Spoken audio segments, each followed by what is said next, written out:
Hello అందరికీ. Welcome back to our channel Tisha stories. ఇంట్లో మీ టాపిక్ 65 ఎలా చేసుకోవాలో చూద్దాం. ముందుగా కావాల్సిన పదార్థాలు: ఉప్పు, కారం, క్యాబేజ్, కరివేపాకు, గ్రీన్ మిర్చి, కార్న్‌ఫ్లోర్, మైదా, ginger garlic paste and coriander powder. First cabbage సన్నగా కట్ చేసుకొని పెట్టుకోవాలి.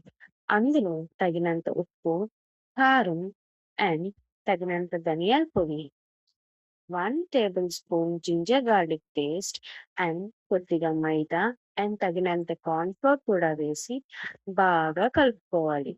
కలుపుకున్న మిశ్రమాన్ని ఒక 10 నిమిషాల పాటు పక్కన పెట్టుకోవాలి.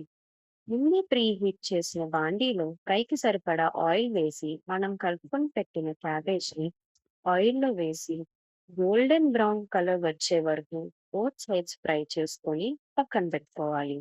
మరీ ఎక్కువ ఫ్రై చేయకండే, టేస్ట్ మారిపోతాది.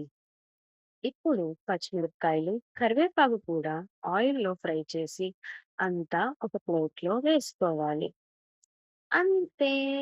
Crispy crispy cabbage 65 ready. Video నచ్చితే లైక్, షేర్ అండ్ సబ్స్క్రైబ్.